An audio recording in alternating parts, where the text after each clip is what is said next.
Bonjour à toutes et à tous, bienvenue sur Miscom. J'ai toujours eu un bon ras-le-bol de voir les entrepreneurs, les petites entreprises s'épuiser à essayer de communiquer et c'est vraiment mon leitmotiv, vous accompagner à mieux communiquer, c'est-à-dire de façon beaucoup plus efficace pour attirer les clients que vous voulez vraiment. Et depuis 2018, je propose justement sur cette chaîne YouTube, ainsi que sur Facebook d'ailleurs, des vidéos éducatives pour mieux comprendre et appréhender les questionnements, les stratégies, les outils, etc. sur la communication et le marketing. Et cette semaine, puisque c'est une thématique hebdo, on voit la partie délégation, sous-traitance de la communication. Bah oui, parce qu'il y a quand même des règles à avoir. Donc, on a parlé justement de qu'est-ce que c'est, qu'est-ce que ça veut dire, dans la précédente vidéo que vous retrouverez ici, à la fin de celle du jour. Et aujourd'hui, on rentre un peu plus dans le détail sur qu'est-ce que vous pouvez déléguer en termes de communication et qu'est-ce que vous ne devriez surtout pas, et j'insiste là-dessus. Mais avant de commencer, salut à tous, pour ceux qui me découvrent dans cette vidéo, je suis Claire Négrier, aka Miscom. Et donc, on se retrouve de manière hebdomadaire pour 2 vidéos thématiques sur des problématiques qui vous concernent vraiment. Donc, j'ai besoin que vous me partagiez en commentaire, en message privé sur Facebook, par mail à claire@miscom.fr, vos questions pour que je puisse y répondre dans mes prochaines émissions. Maintenant, c'est parti. Que pouvez-vous déléguer dans votre communication et qu'est-ce que vous ne devez pas déléguer? Et comme vous l'aurez compris, ce « vous ne devez pas » est tellement important pour moi, selon moi, que je l'aborderai à la fin pour que vous restiez focus là-dessus. Maintenant, on va quand même voir ce qu'il est possible de déléguer, parce que oui, ça ne veut pas dire que vous ne pourriez pas déléguer. On l'aura compris, déjà, il faut comprendre que pour pouvoir déléguer, vous ne devez plus être associé en tant que personne à votre entreprise. Il y a quand même certaines choses qui vont pouvoir être délégables, donc c'est ce qu'on va voir. Même si vous n'en êtes pas à une marque qui vit par elle-même, néanmoins, justement, par rapport à ce que vous ne pourrez pas déléguer, c'est justement tout à faire, ça a justement tout à faire avec ça. Donc ce que vous pouvez déléguer, c'est déjà tout ce qui vous emmerde. Ça, c'est un premier point. Mais attention que ce ne soit pas ceux que vous ne pourrez pas déléguer. Tout ce sur lequel vous n'avez pas la compétence. Je pense au web design, je pense au graphisme, je pense à l'éditorial. Et quoique l'éditorial, tout ce qui va être le rédiger, le message, doit rester ce que vous ne sous-traitez pas. Mais on va le voir après. Il est ultra important que pour votre communication et pour le développement de votre entreprise. Revenons, s'il vous plaît, aux bases. À quoi sert la communication? C'est pas juste à vous faire suer, c'est pas juste à vous imposer de faire des trucs. Non, la communication, c'est fait pour développer votre entreprise. C'est pour ça que c'est si important que ça. Si vous ne communiquez pas, vous n'existez tout simplement pas.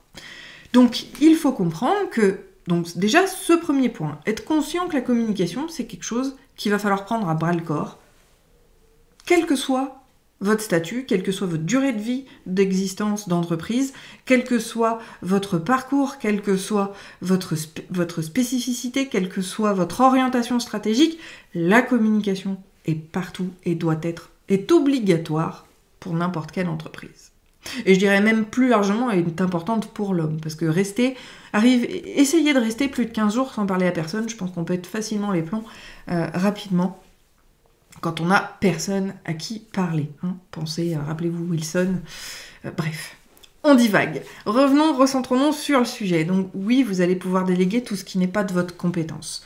Création d'identité, création j'aime pas le mot, moi je parle de parcours de confiance, mais dessiner le parcours de confiance, développer justement les bonnes pratiques pour votre entreprise. Là pareil, on arrête les injonctions, tous ces gourous marketeux que je déteste.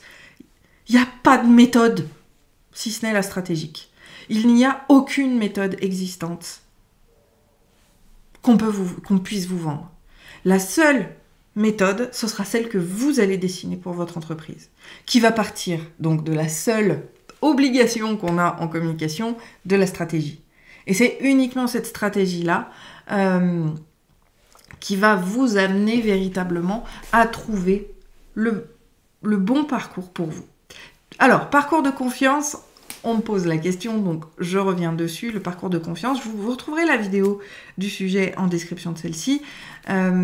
C'est le terme que moi, j'ai développé. C'est mon terme à moi, qui est pour moi beaucoup plus juste que parcours ou tunnel de vente, qu'on peut l'entendre, parce que je débecte la vente. Pourtant, vous allez me dire, la communication, ça sert à vendre. Oui, mais non. Ce n'est pas de la vente, ce n'est pas un objectif commercial. Et que de toute façon, dans toute vente, elle ne se fait pas comme ça. La vente, le fait que les gens décident d'acheter vos produits ou vos services, sont parce qu'ils sont conscients de ce que vous faites, ils sont conscients de ce que vous pouvez leur apporter, ils sont conscients de leurs problèmes. Et tout ça, en fait, c'est un chemin qui vient par la confiance. Il n'y a que parce que les gens ont confiance en vous qu'ils vont acheter vos produits et vos services. Donc, l'idée, justement, de ce parcours-là, c'est de développer ça. Et la communication va développer ce parcours de confiance. C'est pour ça aussi qu'il y a des choses qu'on va pouvoir déléguer et d'autres choses qu'on ne pourra pas déléguer. Donc, revenons-en à nos moutons. La délégation, c'est donc toute la partie technique, créative, que vous ne maîtrisez pas. Vous allez pouvoir la déléguer en amont de votre communication parce que plus vite vous allez avoir une image professionnelle qui réellement va être créée par des pros, à moins que vous ayez les compétences vous-même encore une fois, mais c'est ultra important parce que entre la psychologie des couleurs, la psychologie des dépôts, votre domaine d'activité, la psychologie de vos clients potentiels et de votre marché, il y a tellement de choses qui rentrent en ligne de compte que de toute façon, il y a de grandes chances pour que si vous le faites vous, ça marche pas. Donc, je reviens sur le sujet. Cette idée, c'est vraiment de déléguer tout ce que vous ne maîtrisez pas et que vous savez que de toute façon, ce sera toujours mieux fait par des pros. Oui, c'est une question de priorité. Et oui, au début, on n'a pas envie. Ça, c'est très français. On n'investit pas dans son entreprise. Pourtant, 90% de mes clients arrivent après 3 ans à galérer. Puis finalement, quand on travaille ensemble, ça va beaucoup plus vite. Et là, ils développent véritablement leur entreprise. Il n'empêche que toute la partie technique, vous allez pouvoir la déléguer, quelle que soit l'étape de votre entreprise. Au début, au milieu et pendant sa vie. Il y a aussi tout l'aspect marketing, d'accord, d'analyse, d'études, que vous allez là aussi pouvoir déléguer, si ça vous inspire. Vous savez que c'est important de faire les analyses nécessaires pour viser juste, encore une fois, notion d'efficacité. Vous allez pouvoir effectivement déléguer cette partie-là éventuellement, puisque la partie d'analyse, il n'y a pas besoin d'être expert en communication pour pouvoir le faire. À partir du moment où vous avez votre trame, donc là, vous l'aurez peut-être préparé avec un pro, mais votre trame va vous permettre d'avoir les analyses spécifiques vis-à-vis de ce que vous allez pouvoir déléguer. D'accord ? Donc là, on est vraiment dans le tout venant, dans les besoins plutôt prioritaires en termes de communication qui, oui, vont pouvoir être mis en place. Pareil, je pense notamment au site internet qui, oui, ça vaut le coup de le déléguer aussi. Va vous permettre vraiment de venir répondre à vos besoins spécifiques. Parce que, oui, moi j'ai toujours tendance je le dis à mes clientes, quand on travaille sur leur site internet, c'est un être vivant, le site web. C'est l'être vivant digital de votre entreprise. Et donc à partir de là, il va vivre, il va évoluer. Ça veut dire que la technique peut évoluer. On a besoin, au départ, par exemple, d'un formulaire de contact, mais peut-être qu'on va avoir besoin de créer des quiz. Je vous parle de choses que moi-même j'ai mises en place, que ce soit pour moi ou pour mes clientes, donc c'est quelque chose d'important. Les quiz vont pouvoir être mis en place, c'est une technologie qui va être spécifique. Vous avez besoin, par exemple, de rajouter du paiement en ligne, vous avez besoin vous voulez vendre des produits digitaux sur votre site. On évolue de toute façon dans son business, donc la technologie et les technicités utilisées vont effectivement avoir des besoins. On va répondre aux besoins en cherchant les techniques nécessaires pour répondre à ce que l'on veut proposer. Là encore, c'est un ratio bénéfice ou plutôt perte de temps et d'argent. Combien de temps vous allez mettre pour le faire, alors que finalement un pro va mettre peut-être 1 heure à tout installer. Là, vous allez aussi pouvoir le déléguer au fur et à mesure du temps, parce que ce sont des éléments qui sont ultra importants. Maintenant, on va arriver tout de suite dans le vif du sujet. Qu'est-ce que vous ne pouvez surtout pas déléguer ? C'est ce que j'ai un peu commencé à dire tout à l'heure. Je suis désolée, les aléas du direct des enregistrements. Le chat ronfle à côté, encore une fois, il faudra que je pense à le virer pour les prochaines. J'espère que vous l'entendez pas trop, mais moi du coup ça me perturbe. Donc qu'est-ce que vous ne pouvez pas déléguer dans votre communication? C'est tout ce qui a trait à votre vibration, à votre branding quelque part. Le branding, c'est vraiment ce qui émane de votre entreprise, c'est la présentation de votre entreprise. Ça va être toute la création de contenu et tous les réseaux sociaux. La création de contenu parce que forcément, si on voit que les choses sont rédigées ou dites de manière différente que la personne qu'on aura en face le jour où on se retrouve en face, c'est une dissonance cognitive, on en parle régulièrement sur Misscom, et ça développe la non-confiance. Et la non-confiance, après, a un effet viral, parce qu'après, les gens vous... Je sais pas si on dit dérecommandent, c'est que justement, quand vous êtes cité, il y a d'autres personnes qui vont arriver en disant non, surtout pas. Et c'est ce qu'on veut pas. Donc ça, vraiment, la création de contenu, il faut qu'elle reste à vous.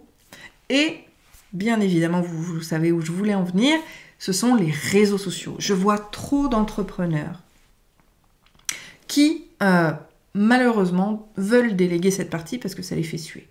Je comprends cette notion. Je comprends que ce soit un métier. C'est le mien. Je comprends qu'on n'ait pas envie de perdre du temps. Je comprends qu'on n'ait pas envie de se faire suer avec tous les réseaux sociaux qui existent. Par contre, ce qu'il faut comprendre, c'est que les réseaux sociaux, ce sont les relations publiques, d'accord ? Bon, si vous êtes de ma génération, quand on pense ou qu'on entend le terme relations publiques, on voit conférence de presse. On voit conférence tout court, parce que c'est pas forcément avec la presse. Justement, quand c'est public, c'est parce que c'est avec tout le monde. Il n'empêche que les réseaux sociaux sont aujourd'hui les relations publiques de votre entreprise, avec un accès direct à l'entreprise, que ce soit un individu ou une équipe. Cette notion-là est super importante parce que moi, la plupart d'entre vous êtes des petites entreprises dont, encore une fois, le créateur, le patron, l'entrepreneur est l'égérie, la mascotte de son entreprise. Si on voit quelqu'un d'autre à la place de vous, on ne développe pas la confiance. Donc, les gens viennent pour vous. Ils vous choisissent parce que ils pensent que vous répondez à leurs problèmes, à leurs besoins immédiats. Si vous n'êtes pas vous-même au devant de la scène pour pouvoir y répondre, eh bien, vous ne développez pas la confiance et encore une fois, vous ralentissez les choses.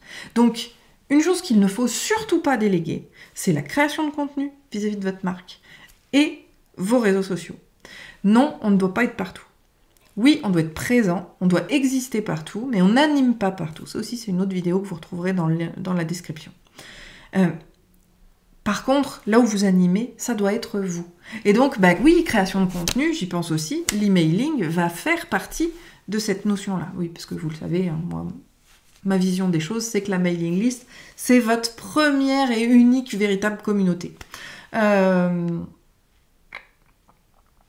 Donc, c'est ultra important, vraiment, que vous compreniez, c'est important de comprendre l'importance que vous êtes l'égérie de votre marque.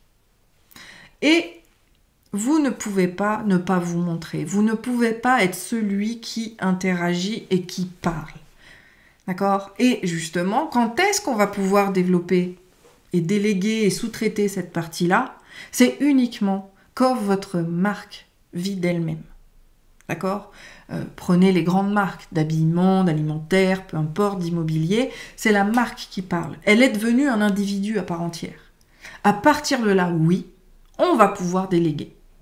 Parce que c'est, encore une fois, ce n'est plus une personne physique, c'est une entité morale que représente l'entreprise.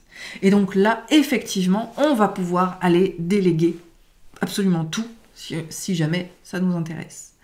Mais vraiment, vraiment, vraiment, j'insiste, ne faites pas cette erreur de vouloir déléguer vos réseaux sociaux, de vouloir déléguer la partie rédaction de contenu. Alors, je mets là encore un petit bémol, ou un petit dièse plutôt. Bémol, c'est descendu, dièse, c'est augmenté. Petit dièse, vous pouvez déléguer la rédaction de votre contenu si, par exemple, vous enregistrez sur un dictaphone votre contenu et que la personne, en fait, fait de la retranscription. Parce que vous n'avez pas le temps de rédiger, ce que je peux comprendre. Moi-même, quand j'écris des articles, je mets à peu près 4 heures. vraiment des articles de fond que vous pouvez retrouver sur le site ncn-com.fr. Il y en a plus d'une centaine aujourd'hui. Vous allez effectivement avoir besoin de temps pour rédiger. Donc finalement, c'est plus rapide de parler. Et donc, on peut très bien sous-traiter ça, mais j'enregistre en dictaphone et je sous-traite la rédaction. En plus, avec optimisation SEO, etc., etc. Ça se conçoit. Mais l'essence même de votre message reste vous. Et c'est ça qui est super important. Donc, j'espère vraiment que le message est passé. Si vous avez besoin d'aide justement pour mieux comprendre, je vous invite à rejoindre le Marketing Lab si vous n'y êtes pas encore. Parce que oui, c'est l'espace où je vous accompagne et où vous avez votre espace de test. C'est pour ça que c'est le laboratoire marketing, pour aller poser toutes vos questions, tester votre com, tester vos images, tester votre message, et même proposer vos produits, parce que oui, je garde cet espoir de bisounours que si dans une communauté à 400 personnes, j'ai 399 clients, et vous avez 399 clients, on n'a plus besoin du reste du monde. Bref. N'hésitez pas à rejoindre le Marketing Lab, vous avez encore une fois le lien dans la description. Je vous souhaite une très bonne journée, un très bon appétit, et on se retrouve la semaine prochaine pour une prochaine thématique. Si ça vous inspire, n'hésitez pas à me donner des idées en commentaire aussi. Ciao!